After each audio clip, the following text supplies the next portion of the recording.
소요리 문답 제79, 80, 81문답에 대해서 알아보도록 하겠습니다. 제10계명에 대해서 세 문답에 걸쳐 알아보고 있습니다. 제10계명은 내 이웃의 집을 탐내지 말라. 내 이웃의 아내나 그의 남종이나 그의 여종이나 그의 소나 그의 낙이나 무릇 내 이웃의 소유를 탐내지 말라입니다. 그렇습니다. 도둑질 하지 말라고 그랬는데 다시 한번 10계명에서 탐내지 말라고 그렇게 못 받고 계십니다. 그러면 무엇이 제10계명에서 요구됩니까? 80문에 묻습니다. 제10계명은 우리 자신의 상황을 충분히 만족하게 여기고 우리의 이웃과 그가 가진 모든 것을 향해 바르고 관대한 마음을 품을 것을 요구합니다. 그랬습니다. 되게 이렇게 살려면은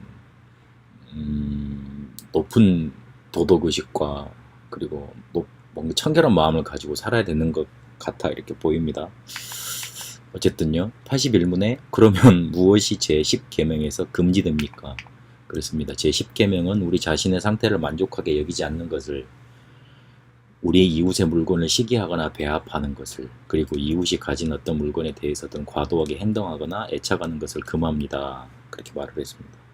우리나라 속담 중에 사촌이 땅을 사면 배가 아프다 그랬는데 우리나라 사람들은 10계명은 잘 이렇게 못 지킬 것 같습니다. 여튼 왜 이 10계명이 나타났는가, 그 당시 상황 그리고 어떤 문제와 또 연결이 되는가, 우리는 어떻게 해야 되겠는가 그렇게 알아보려고 합니다. 그 웨스트민스터 회의에서 이거를 만들 때 잘 만드셨습니다만은 조금 복음의 바탕에서 당시 상황을 생각을 해서 답을 했다기보다는 그래 마땅히 해야 될 사람들의 마땅한 도덕적인 의식 이거 가지고 이렇게 답을 했던 것 같습니다. 개인적인 생각이기 때문에 그렇고요. 그러면 당시의 상황이 어땠는가부터 좀 알아보도록 하겠습니다. 이스라엘 백성들이 오랜 타국 생활을 했고 그것도 노예 생활을 했습니다. 그리고 한치 앞도 자대로 모르는 그런 광야 생활을 해야만 했습니다. 그러면 사람이라는 게 극단적으로 몰리고 미래가 없다고 생각이 되고 내 것이 없다고 생각이 되면 어쨌든 많이 가지려는 그런 생존 욕구가 발현되게 돼 있습니다. 그래서 공산주의가 이론으로는 어찌 보면 완벽한 거였어요. 그런데 지금 현실적으로 한 군데도 순수 공산주의를 지향하는 나라가 하나도 없지 않습니까? 공산주의가 처음 시작됐던 소련도 완전히 붕괴가 됐고 지금은 그 소비에트 연방이 각 나라로 이렇게 15개, 16개 흩어져 가지고 자기를 이렇게 수정해서 이렇게 공산주의를 하고 아니면은 되게 민주주의를 한 데도 있고 그렇게 바뀌어 버렸습니다. 그만큼 사람이라는 게 자기 것이 없다. 그리고 미래가 보장되지 않는다. 굉장한 불안입니다.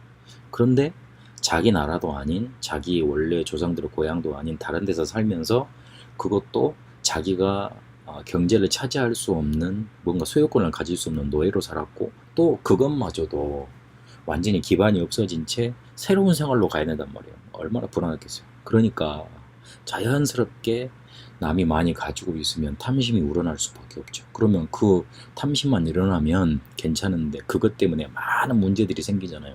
뺏어온다든지 아니면 뺏어오는 과정에서 그냥 이 사람이 내줍니까? 그러니까 폭력을 써서 가져와야 되니까 살인이 일어나고 강도, 강간 이런 거는 엄청나게 일어나는 겁니다. 그 상황을 생각하고 하나님은 도둑질 하지 말라고 분명히 또 앞에 못 박아놓고 또 탐심에 대해서 말씀을 하시는 겁니다. 이게 영적인 문제와 가장 잘 통하는 게 탐심입니다. 창세기 3장에 보면 사단이 우리의 인간에게 있는 탐심을 건드렸습니다. 하나님같이 되고자 싶어하는 그런 탐심. 그래서요, 사단이 어느 때 가장 우리에게 잘 덮치냐면, 파고드냐면 시기할 때입니다. 사울왕이 시기할 때 그때 악신이 들렸습니다. 다윗을 보니까 얘가 키도 작고 자기보다 키도 작고 별로 잘생긴 건 없는데 야 이게 대단하거든요. 자기는 천세 그러는데 다윗한테는 만세 그러거든요. 그러니까 시기가 난 거예요. 그때 덮쳐버린 겁니다. 그리고 결국은요, 이게 탐심이라는 게 영적으로 고귀한 싸움을 하는 게 아니고 결국 육신 싸움이에요. 그런데 이 육신 싸움을 계속 하다 보면 인간의 영이 파괴되기 때문에 영적 문제 속에 걸릴 수밖에 없는 겁니다. 그래서 이 탐심을 버려낼 이유가 영적인 문제와 가장 잘 통하고 그리고 사단에게 잘 이용받고 확 잡히는 가장 빠른 방법이 탐심이기 때문에 그렇습니다. 이 탐심 때문에 오늘날의 문제로 오는 게 한 10가지 정도 된다고 이렇게 생각할 수 있습니다. 첫 번째는 시기가 일어납니다. 왜 나는 못 가졌는데 당신은 가졌냐 이거죠. 그리고 그 못 가진 게 불평이 되는 겁니다. 그리고 그걸 뺏어오려고 거짓말로 처음엔 속입니다. 그러다가 이제 뺏어오지요.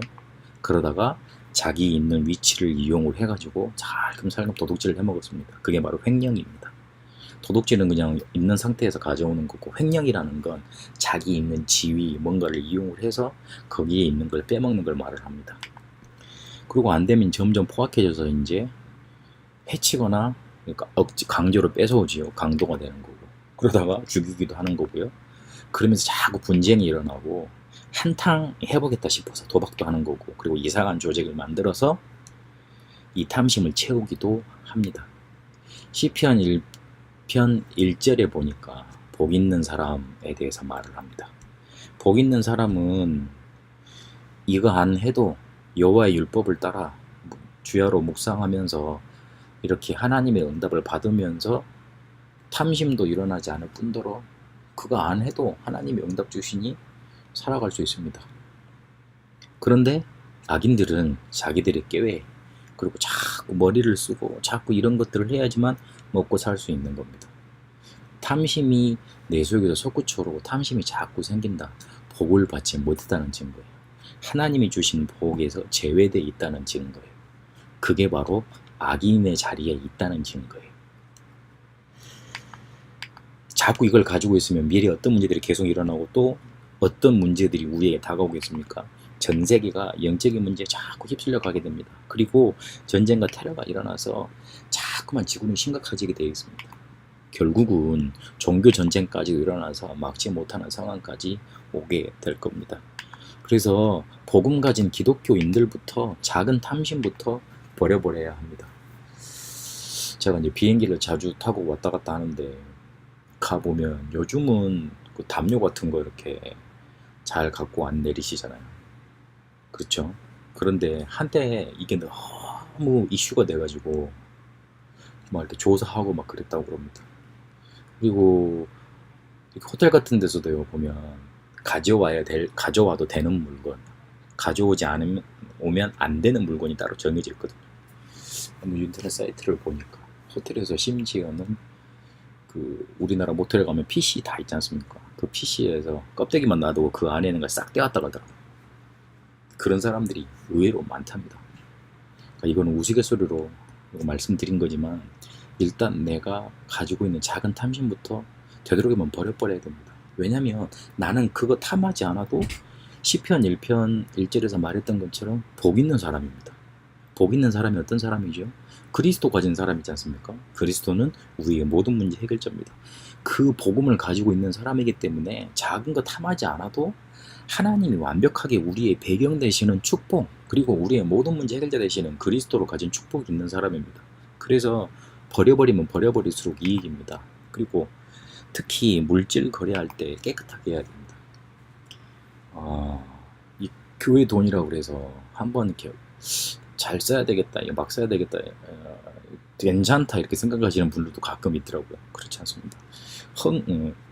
굉장히 어려운 상태에서 마음을 담아서 한 헌금들이 모인 게 교회 돈이잖아요. 교회 헌금이잖아요.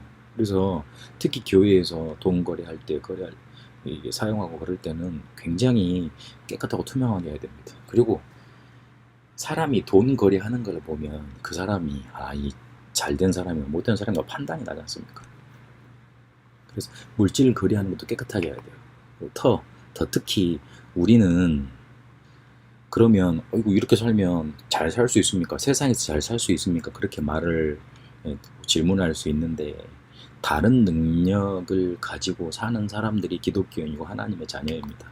사용하는 것도 실력이고요. 그러니까 회사에 가가지고 일을 하는데 저 사람은 내가 꼭 써야 되겠다. 다른 사람은 다 그래 비정규직으로 놔두더라도 얘만큼은 정규직으로 놔둬서 우리 회사에 꼭 쓰고 싶다. 그 정도로 일을 열심히 하고 잘하세요. 그러면 됩니다. 사람들이 제가 군대에 갔을 때 그리고 군대에서 간부 생활을 할 때 이렇게 막 잘 성공을 하고 진급을 하려면 뭔가 잘해야 되고 쉽게 말해서 뒷돈 잘 넣어줘야 되고 잘 놀아야 되고 그런다고 이렇게 말을 하더라고요. 눈치 잘 보고 상사 기분 잘 해줘야 된다고. 그런데 제가 이제 군대에서 사회생활을 해보니까 자기 일 잘하고 자기 업무 잘하고 자기 업무 미스 안 내는 게 지휘관들이나 높은 사람 볼 때에는 제일 좋은 거예요. 뭐 안 갖다 줘도 괜찮아요. 내가 그만큼 일을 못하고 능력이 없으니까 다른 돈이나 다른 이상한 부당한 거래를 통해서 그 사람들을 만족시켜줘야 되는 거예요. 그런데 내가 내 일을 똑바로 하고 내 일에서 미스가 안 나면 그리고 생각했던 것보다 충분히 월등하게 잘하면 그 사람은 인정은 되고 그 사람이 혹시 무슨 뭔가 이렇게 떨어지는 게 있으면 올려주는 거예요. 그래서 기독교인은 그렇게 살아가야지 앞서 말씀드렸던 복 없는 사람처럼 악인들처럼 그렇게 이상한 짓을 해가지고 살아가는 그런 거 넘어서야 됩니다. 하나님은 분명히 우리가 딱 정도로 가도 살아갈 수 있을 만큼 축복하셨고 또 그렇게 인도하십니다. 그런 축복이 여러분에게 임하게 되시길 바랍니다. 그래서 탐심 같은 거는 아예 그냥 잘 버려지도록 그런 축복을 입고 살게 되시길 바랍니다. 남의 것이 부러워가지고 그 남의 것을 뺏으려는 인생보다 내게 있는 축복이 너무 크다. 나는 세상과는 다른 능력을 가지고 있다. 그 축복을 누리면서 사는 게 훨씬 은혜로운 삶 아닙니까? 그런 축복이 여러분에게 임하게 되시길 바랍니다. 야고보서 3장 16절에 보니까 시기와 다툼이 있는 곳에는 혼란과 모든 악한 일이 있음이라 그랬습니다. 왜냐하면 시기와 다툼이 있는 곳에 사단의 역사 분명히 있다고 그랬잖아. 영적인 문제 역사가 있으니까요.